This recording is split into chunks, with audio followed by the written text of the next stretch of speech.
అందరికీ నమస్కారం. ఇవాళ చాలా దారుణం. శ్రీవర్షిత అనేటటువంటి అమ్మాయి వంగరలో ఉన్నటువంటి పివి నరసింహారావు గారి సొంత ఊరు వంగరలో ఉన్నటువంటి బీసీ రెసిడెన్షియల్ హాస్టల్లో చదువుతూ మరి అక్కడ అన్ఫార్చునేట్ ఇన్సిడెంట్ జరిగింది. స్కూల్ యాజమాన్యము ప్రభుత్వమేమో మరి అమ్మాయి సూసైడ్ చేసుకొని చనిపోయిందని చెప్తున్నారు. అమ్మాయి పేరెంట్స్ ఏమో కరెక్ట్ గంట ముందు మేము మాట్లాడినాం, గంటన్నరలో మేము హాస్టల్ చేరే లోపలనే ఇన్సిడెంట్ అయిపోయింది. ఈ ఇన్సిడెంట్ అయిపోతే వెంటనే టీచర్స్ కానీ ఆల్రెడీ అక్కడ అందరు పోలీసులు కానీ అందరూ ఉండి మరి మాకు పెద్దగా చెప్పకుండానే కనీసం అంబులెన్స్ కూడా పిలిపియకుండానే ఒక మానవతా దృక్పథం లేకుండా మరి అమ్మాయిని పంపించివేయడం జరిగింది. దీని వెనుక ఖచ్చితంగా ఏదో కుట్ర ఉంది, దీని మీద ఎంక్వైరీ వేయాలని చెప్పి అమ్మాయి వాళ్ళ తల్లిదండ్రులు ఇద్దరు చెప్తున్నారు.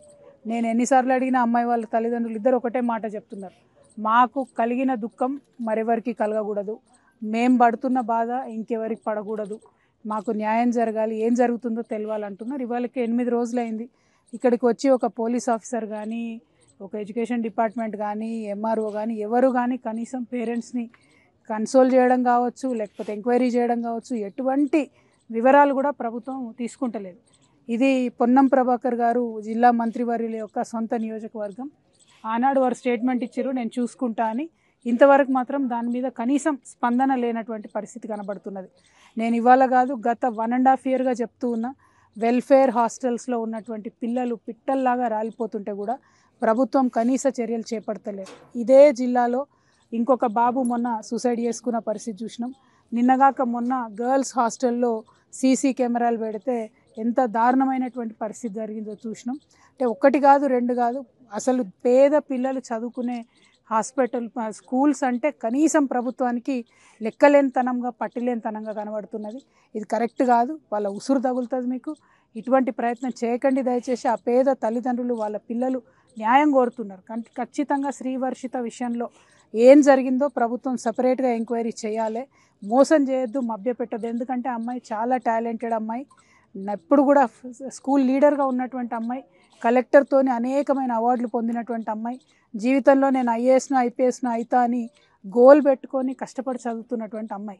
అటువంటి అమ్మాయి చనిపోతే తల్లిదండ్రులకు ఎంత బాధ ఉంటుందన్న విషయం దయచేసి ప్రభుత్వం ఆలోచన చేయాలి. కొంత మానవత్వాన్ని దయచేసి ప్రదర్శించమని నేను ప్రభుత్వాన్ని డిమాండ్ చేస్తూ ఉన్నా. ఇది విమర్శ కాదు, రాజకీయాలు కాదు, ఏది కాదు. ఎందుకు పిల్లలు చనిపోతురు, వాళ్ళని చనిపోకుండా ఆపలేమా? దయచేసి ఇదొకటి ప్రభుత్వం ఆలోచన చేయాలని చెప్పి నేను కోరుతున్నా.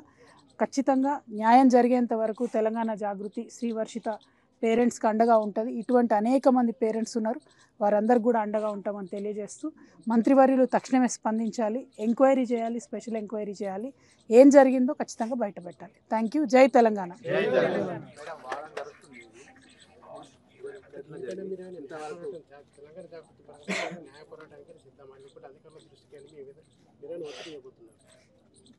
వన్ అండ్ హాఫ్ ఇయర్లో దాదాపు 110 మంది పిల్లలు చనిపోయినండి వెల్ఫేర్ హాస్టల్స్లలో. ఉరి వేసుకోవడమో, యాక్సిడెంట్ కావడమో, ఫుడ్ పాయిజనింగ్ కావడమో, ఒత్తిడికి లోన్ కావడమో, ఇది ఎంత దారుణం చెప్పండి. పేద పిల్లల్ని చదివించాల్సినటువంటి ప్రభుత్వం వాళ్ళ ప్రాణాల మీద కనీసం లెక్క లేకుండా సోయి లేకుండా వ్యవహరిస్తున్నారు.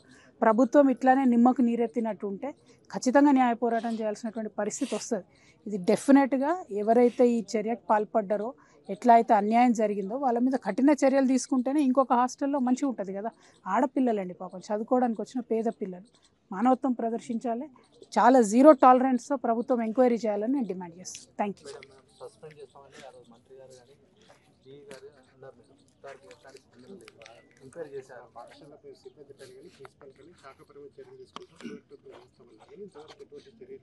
ఎగ్జాక్ట్లీ నేనేమంటున్నా అంటే ఈ అమ్మాయి హిస్టరీ, అమ్మాయి అకాడమిక్స్, ఆమె టాలెంట్ ఇవన్నీ చూస్తే మాత్రం ఆ అమ్మాయికి బాగా ధైర్యం ఉంది. సూసైడ్ చేసుకునే పరిస్థితి కనబడతలేదు. గంట ముందు పేరెంట్స్కి ఫోన్ చేసింది. ఆ గంటన్నరలో ఏం జరిగిందన్నది తెలియాలంటే స్పెషల్ ఇన్వెస్టిగేషన్ వేయాల్సిందే. ఒక సిట్ వేసి దర్యాప్తు చేయండి. ప్రత్యర్థుల మీద, ప్రతిపక్ష పార్టీల మీద సిట్టులు వేయడం కాదు. పేద పిల్లలు చనిపోతుంటే ఎందుకు జరిగిందన్నది ఎంక్వైరీ చేయండి. ఆ ఎంక్వైరీ చేసినాక సస్పెండ్ చేస్తారా, పోలీస్ కేసు చేస్తారా ఏందన్నది తర్వాత తేలుతుంది. కానీ ఎంక్వైరీ మాత్రం చేయాలని చెప్పి ప్రభుత్వాన్ని డిమాండ్ చేస్తాం.